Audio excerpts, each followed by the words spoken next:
혼자서 집 청소를 하다가 간첩으로 잡혀갔습니다. 아무도 없는 방에서 혼잣말을 했습니다. 그게 도청됐습니다. 그리고 그 혼잣말이 간첩죄의 증거가 됐습니다. 오늘 이야기는 북한 대남방송국 가수 출신 현양 씨의 이야기입니다. 그런데 이게 단순한 탈북수기가 아니에요. 이 이야기의 끝에는 스승이 있고 볼모가 된 아들이 있고 그리고 한나라가 사람을 어떻게 도구로 쓰다가 부수는지 그 구조가 통째로 들어있습니다. 표면만 보면 한 사람의 탈출 이야기입니다.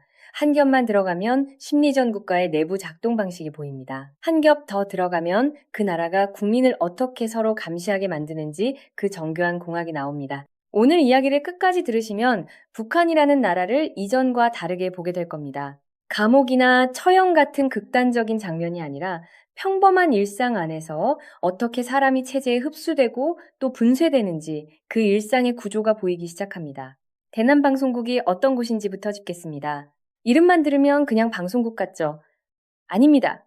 말 그대로 남쪽을 향해서 방송을 쏘는 부대인데 대한민국 국군을 상대로 심리전을 수행하는 특수 부대예요. 전파를 통해 감정에 침투하는 겁니다. 노래로, 목소리로, 멜로디로. 현양 씨가 소속됐던 전자악단이 바로 거기 있었고 가수가 5명이었습니다. 찰랑찰랑을 주특기로 부르는 가수, 한계룡 전담 가수, 찔레꽃 담당 가수. 각자 레퍼토리가 분배돼 있었어요. 현양 씨는 사랑의 위로를 제일 많이 불렀다고 했습니다. 그 노래가 자기 목소리에 제일 잘 맞았다고요. 그런데 이 부대가 쓰는 방법이 아주 흥미롭습니다. 북한 노래로 심리전을 한 게 아니에요. 남한에서 유행하는 노래를 가져옵니다. 가사를 바꿉니다. 그리고 북한 가수가 다시 녹음해서 송출합니다. 소방차의 하얀 바람, 최진희의 우린 너무 쉽게 헤어졌어요. 김범용의 바람바람바람. 남한 사람들이 흥얼거리던 멜로디에 체제 찬양 가사를 입혀서 심리전 무기로 만든 겁니다. 현양 씨가 직접 보여줬어요. 김범용의 바람바람바람이 북한에서는 주체의 바람이라는 제목으로 바뀌어 있었고 가사는 이민중 차이는 바람 앞을 열어주는 바람 이런 식이 됩니다. 통일선전부 안에 전담 작사가와 작곡가가 따로 있었고 한국 노래 가사를 바꿔서 쓰는 팀, 직접 새로 만드는 팀 이렇게 나뉘어서 운영됐습니다. 현양 씨들이 그 노래를 부대 안에서 원곡 창법으로 몰래 부르다가 누가 지나가면 북한 가사로 바꿔 부르고 사람이 가면 또 원곡으로 돌아오고 이러면서 불렀다고 했습니다. 그리고 창법도 섬세하게 관리했어요. 코치가 남한 발음의 특성을 가르쳐줬습니다. 받침을 좀 빨리 붙여라. 모음을 조금 모아라. 흉성 비율을 높여라. 남한 사람처럼 들리도록 훈련을 받은 겁니다. 지금 이게 무슨 말인지 느껴지시나요? 북한이 심리전에 굳이 남한 노래를 쓴다는 것 자체가 북한 체제 노래는 남한 군인한테 먹히지 않는다는 사실을 북한 스스로 인정한 겁니다.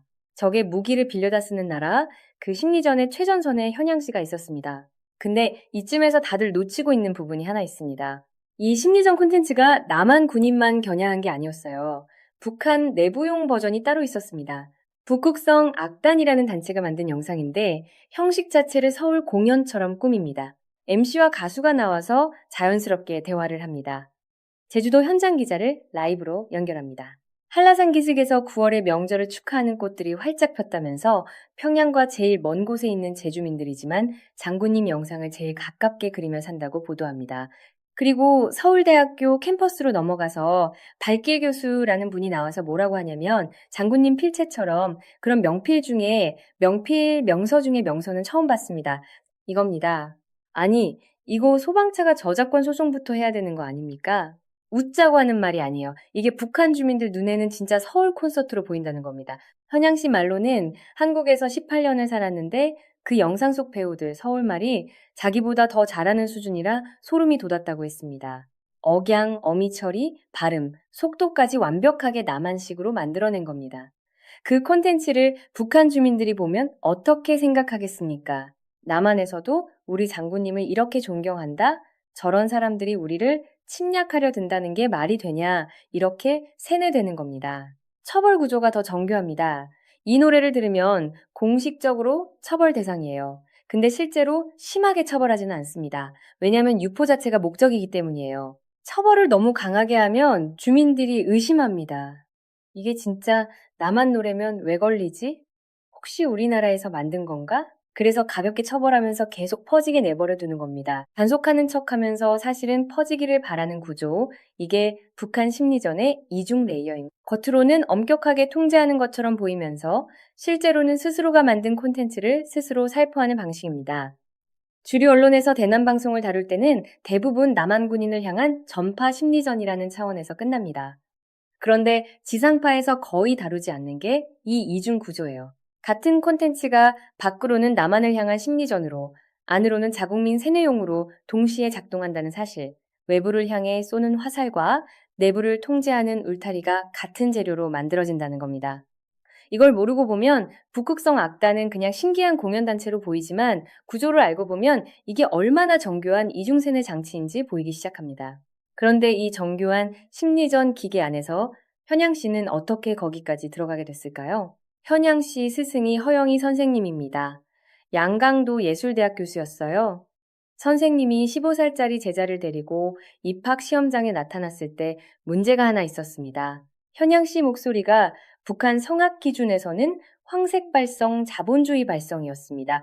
북한에서 성악은 두성을 많이 씁니다. 경직된 자세로 감정을 형식 안에 눌러서 내보냅니다. 근데 현양 씨는 그냥 말하듯이 불렀습니다. 흉성 위주의 자연스럽고 편안했습니다. 합격이 안 되는 게 정상이었어요. 선생님이 직접 보증을 섭니다. 잘못되면 내가 책임진다. 무조건 우리 학생 데리고 가겠다. 그렇게 합격이 됐습니다. 친한 언니의 딸이었고 어릴 때부터 지켜봐온 아이였습니다. 딸이 없던 선생님한테 딸 같은 존재였어요. 평양 경연대회에 나가게 됐습니다. 당시 김정일이 대중가요를 키워보라는 방침을 내렸고 성악부 학생 70명, 80명 중에서 대중가 할 수 있는 사람이 현양 씨밖에 없었어요. 나머지는 다 정학이었으니까요. 대회장에서 부른 곡이 홀로 핀 진달래 가극 노래였습니다. 북한에서 보통 이 노래를 부르는 방식이 있어요. 홀로 핀 진달래야 화려한 내신가 모진 발길 길칠이 팔발 애초롭게 꽃꽂이네. 경직되고 선명하고 형식적입니다. 현양 씨는 그냥 불렀습니다. 자연스럽게 말하듯이 객석이 조용해졌다가 웅성웅성 소리가 났을 때 선생님은 긴장했다고 했어요. 뭔가 잘못된 건가? 그런데 결과는 2등이었습니다. 1등 없는 2등, 사실상 최고상이에요.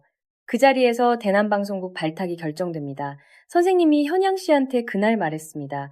결과는 생각하지 말고 네가 부르고 싶은 대로 마음껏 한번 해라. 잘못되면 내가 책임지가. 그 말 한마디 믿고 무대에 올라갔던 겁니다. 대회를 앞두고 선생님이 현양 씨한테 선물을 줬습니다. 미국 소설, 바람과 함께 사라지다. 북한에서 유럽 소설, 특히 러시아 소설은 꽤 돌아다녔어요. 근데 미국 소설은 구하기가 거의 불가능했어요. 선생님 집책장에는 세계 명작들이 빽빽하게 꽂혀 있었고 현양 씨한테는 학생 시절 내내 그 책장이 도서관이나 마찬가지였습니다. 그런 선생님이 평양 보내는 제자한테 그 책을 꺼내준 겁니다. 우리가 갈 수는 없지만 이런 세계를 알아라. 딸 같은 인생을 살아가면 아름답게 살지 않겠니? 지금 돌아보면 그 책을 건네는 순간에 이미 두 사람의 미래가 예고돼 있었던 거예요. 가지 않은 세계를 향한 동경을 제자한테 심어준 스승이 결국 그 제자와 함께 그 세계로 나오게 됩니다. 문제는 여기서부터입니다. 2009년 북한이 화폐 개혁을 단행합니다. 사람들이 평생 모은 돈을 일정 한도 이상은 신권으로 바꿔주지 않았습니다. 한도를 넘는 금액은 그냥 사라졌어요. 사실상 국가가 주민 재산을 몰수한 겁니다. 현양 씨 어머니가 평생 모은 재산이 그렇게 증발했습니다. 어머니는 쓰러졌습니다. 3년이 걸렸습니다. 그 3년 동안 어머니는 죽어갔고 현양 씨는 아무것도 할 수 없었습니다. 항의도 고소도 질문도 불가능했습니다. 재산을 빼앗아간 사람이 누군지 알고 있어도 찾아가서 왜냐고 물을 수 없는 나라였으니까요. 현양 씨가 한 말이 있어요. 내 재산을 누가 빼앗아갔는지는 분명히 압니다. 근데 그 사람한테 가서 왜 빼앗아갔냐고 한마디 물어볼 수 없는 그 억울함. 억울하면 죽을 수도 있겠구나를 자기 어머니 보면서 배운 겁니다. 심장이 터져서 억울하면 죽을 수도 있겠구나라는 걸 그때 느꼈다고 했어요. 그 3년이라는 시간 동안 할 수 있는 게 아무것도 없었다는 말이 단순한 무기력이 아닙니다. 국가를 향해 목소리를 낼 수 있는 통로 자체가 없는 사회에서 아무것도 할 수 없다는 의미입니다. 그때 현양 씨가 내린 결론이 있었습니다. 이건 나라가 아니다. 강도들의 무리가 집권하는 지옥이다. 그때부터 본격적으로 떠날 생각을 했습니다. 그런데 빠져나가는 게 쉽지 않았어요. 남편이 군인이었습니다. 장교. 군인 가족은 여러모로 눈에 띄고 기록도 촘촘합니다. 현양 씨 자신도 대남방송국 경력이 있으니 이미 주목 대상이었어요. 그리고 결정적인 날이 왔습니다. 2월 16일 김정일 생일에는 북한 전역에서 정성사업 검열이 돌아다닙니다. 초상화가 잘 걸려 있는지, 관련이 제대로 진행되는지 인민반장이 집을 돌아봐요. 그날 인민반장이 나간 뒤 현양 씨 혼자 집에 있었습니다. 청소를 하면서 혼잣말을 했습니다. 내 집에 있는 물건이니까 내가 닦는 거지. 이 사람들이 우리한테 준 게 뭐가 돼서 내가 이걸 반드시 닦아야 한다는 강요를 받아야 하는지 어이가 없네. 아무도 없는 방에서 혼자서 도청이 돼 있었습니다. 여러분 잠깐만 생각해 보세요. 혼잣말까지 감시받는 사회에서 인간이 어떻게 생존합니까? 생각 자체를 통제해야 합니다. 내가 지금 무슨 말을 중얼거리고 있나?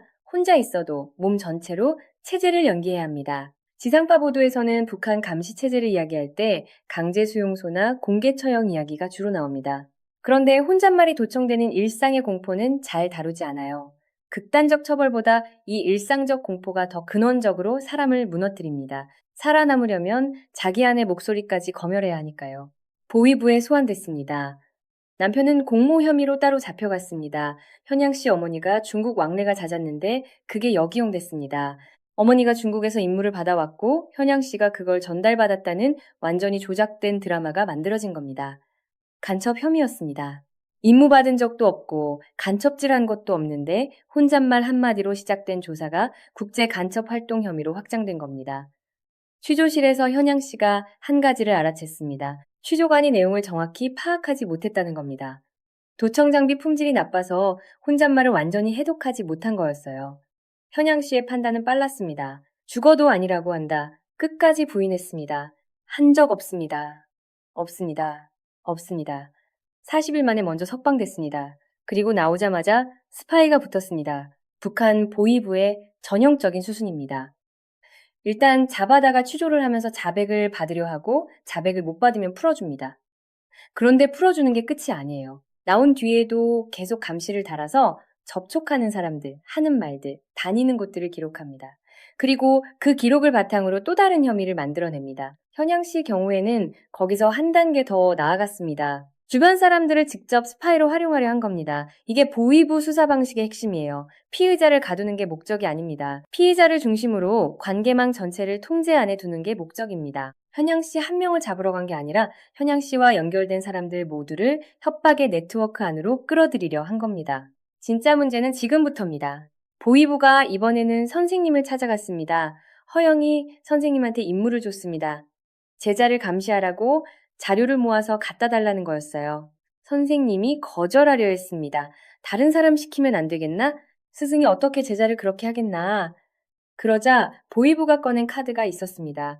선생님 아들이 평양 의대대학원에 다니고 있었습니다. 컴퓨터를 잘하는 아이였어요. 노트북 가방을 메고 평양 거리를 걷다가 경찰에게 검문을 받았는데 노트북 안에 너머라는 아동 영화가 들어있었습니다. 아직 정식 배포 전 콘텐츠였어요. 국가 허가 전에 소지한 죄, 의대 당국까지 문제가 번진 상태였습니다. 보위부가 선생님한테 명확하게 말했습니다. 제자 감시 임무를 잘 수행하면 아들 문제는 잘 봐주겠다. 아들이냐, 제자냐. 한쪽은 살이고 한쪽은 양심이었습니다. 선생님은 양심을 선택했습니다. 그리고 얼마 지나지 않아 현양 씨한테 또 다른 소식이 왔습니다. 아들이 5살 때부터 피아노를 가르쳐 달라고 찾아갔던 예술대학 동창이 있었어요. 그 친구 집 마당에 들어섰는데 집 안에서 부부 싸우는 소리가 들렸습니다.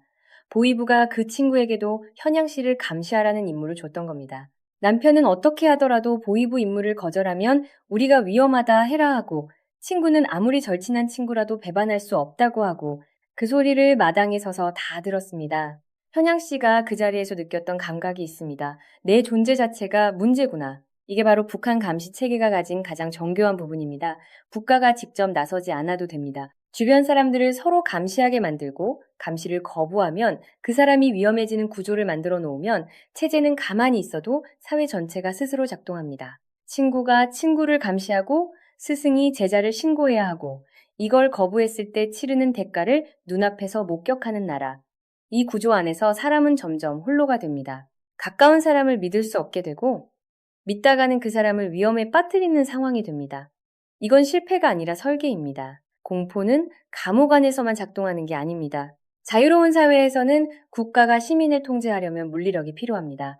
그런데 이 시스템 안에서는 물리력 없이도 통제가 유지돼요. 사람들이 스스로 서로를 통제하기 때문입니다. 내가 신고하지 않으면 내가 의심받는 구조, 내가 배반하지 않으면 내 가족이 위험해지는 구조, 그 안에서 사람은 스스로 감시자가 되어 스스로를 가둡니다. 선생님한테 현양 씨를 감시하라고 한 것, 동창 친구한테 임무를 준 것, 이게 모두 같은 설계도에서 나온 겁니다. 인민이 인민을 감시하게 만들면 국가는 힘을 덜 써도 됩니다. 이게 전체주의 국가의 가장 오래된 기술입니다. 현양 씨가 아들 손을 잡고 걸어서 선생님 집으로 갔습니다. 문을 열고 들어갔더니 선생님도 방금 평양 아들과 통화가 끝난 참이었어요. 선생님이 쏘아붙였습니다. 너 왜 왔어? 나 또 보이부에 잡혀가게 하려고 왔니? 현양 씨가 신발을 신은 채로 주저앉아서 울었습니다. 선생님, 제가 뭘 그렇게 잘못했습니까? 제가 죽으면 됩니까? 제가 죽으면 선생님도 친구도 다 무사해지는 겁니까? 선생님이 달려와서 안았습니다. 그리고 한마디 했습니다. 아니다, 내가 미안하다. 네가 무슨 죄겠니? 이 나라가 문제지. 이건 탈북 결심의 순간이 아닙니다. 이미 각자 탈북을 생각하고 있던 두 사람이 서로가 같은 생각이라는 것을 확인한 순간입니다. 안고 울면서 결심이 맞닿았습니다. 선생님이 먼저 탈북했습니다. 남편과 아들에게는 말하지 않았어요. 제자에게만 말했습니다. 나 간다. 현양 씨가 말했습니다. 저도 같이 가겠습니다. 보따리를 싸고 함께 넘어왔습니다. 뒤에 남은 가족들에 대한 미안함을 안고 남편도 아들도 말하지 못하고 나온 겁니다. 이게 탈북자들이 겪는 또 다른 종류의 고통입니다. 살아서 나왔기 때문에 짊어지는 무게가 있습니다. 남긴 사람들에 대한 미안함, 그들이 혹시 처벌받지는 않을까 하는 두려움, 그리고 그 두려움을 평생 안고 가야 한다는 사실. 선생님은 나중에 남한에서 현양 씨 노래를 들으면서 울었다고 했습니다. 그 노래를 위해서 우리가 얼마나 많은 걸 희생하고 얼마나 힘들게 여기까지 왔나 생각하니까 노래를 잘하면 잘할수록 남겨둔 사람들에 대한 무게가 더 커진다고 했습니다. 현양 씨가 선생님한테 제일 죄송한 게 뭐냐는 질문에 자기 때문에 선생님이 고생하신 것 같다고 했습니다. 선생님이 답했습니다. 그나라니까 그렇게 된 거지. 네가 왜 미안해. 그 말 한마디가 제자를 향한 스승의 모든 생각을 담고 있었습니다. 원망한 적 없냐는 질문에 선생님이 이렇게 말했습니다. 내 인생에 딸이 없는데 이상하게 이 아이가 내 옆으로 뛰어들어서 피할 수가 없었어. 잘못이 없는 제자를 내가 살겠다고 죽일 수 없었지. 스승 보고 제자를 잡으라고 하는 나라에서 두 사람은 나왔습니다.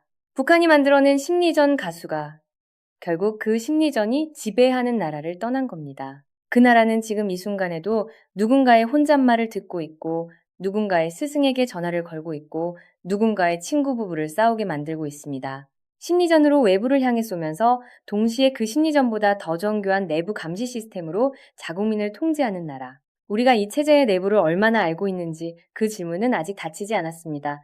현양 씨가 부르던 노래들은 지금도 어딘가 북한 주민들의 귀에 들어가고 있을 겁니다. 자본주의 발성이라는 이유로 처음에 문이 닫혔던 가수가 그 발성 때문에 심리전에 발탁되고 그 나라의 작동 방식에 의해 간첩으로 몰리고 그리고 그 나라를 떠나 남한에서 그 노래를 다시 부릅니다. 이 이야기가 우리한테 묻는 건 하나입니다. 우리는 38선 너머에서 지금 이 순간 무슨 일이 일어나고 있는지 진짜로 알고 있습니까?